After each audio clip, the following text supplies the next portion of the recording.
ಅಪ್ಪು ಎಂಬ ಸ್ಫೂರ್ತಿಯ ಚಿಲುಮೆ ಸಾವಿನಲ್ಲೂ ಬದುಕಿರುವ ಕರುನಾಡಿನ ರಾಜಕುಮಾರ. ನಮಸ್ಕಾರ ವೀಕ್ಷಕರೇ. ಪವರ್ ಸ್ಟಾರ್ ಪುನೀತ್ ರಾಜ್ಕುಮಾರ್ ಈ ಹೆಸರು ಕೇಳಿದ್ರೆ ಸಾಕು, ಪ್ರತಿಯೊಬ್ಬರ ಕನ್ನಡಿಗನ ಮುಖದಲ್ಲೂ ಒಂದು ಹೆಮ್ಮೆಯ ನಗು ಮೂಡುತ್ತದೆ.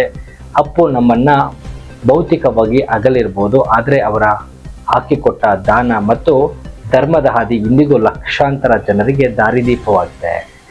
ಅಪ್ಪು ಅವರ ನೇತ್ರದಾನ ನಿರ್ಧಾರ ಇಂದು ರಾಜ್ಯದಲ್ಲಿ ಒಂದು ಮೌನ ಕ್ರಾಂತಿಯನ್ನ ಮೂಡಿಸಿದೆ.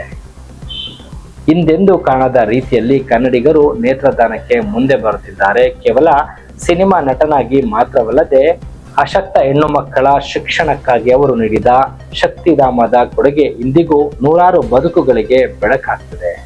ಅಪ್ಪು ನಮಗೆ ಕಲಿಸಿಕೊಟ್ಟ ಅತಿ ದೊಡ್ಡ ಪಾಠವೇನೆಂದ್ರೆ ಸರಳತೆ. ಎಷ್ಟೇ ಎತ್ತರಕ್ಕೆ ಬೆಳೆದ್ರೂ ನೆಲದ ಮೇಲಿರಬೇಕು, ಎಲ್ಲರನ್ನ ಪ್ರೀತಿಸಬೇಕು ಎಂಬ ಅವರ ಗುಣವೇ ಅವರನ್ನ ಇಂದಿಗೂ ಅಮರವಾಗಿಸಿದೆ. ಜೀವನದಲ್ಲಿ ಎಷ್ಟೇ ಕಷ್ಟ ಬಂದರೂ ಅಪ್ಪು ಅವರ ಮುಗುಳ್ನಗೆಯನ್ನ ನೆನಪಿಸಿಕೊಳ್ಳಿ. ಸಣ್ಣ ಸಣ್ಣ ಸಹಾಯದ ಮೂಲಕ ದೊಡ್ಡ ಬದಲಾವಣೆ ತರಲು ಸಾಧ್ಯ ಎಂಬುದಕ್ಕೆ ಪುನೀತ್ ಅವರ ಜೀವನವೇ ಸಾಕ್ಷಿ.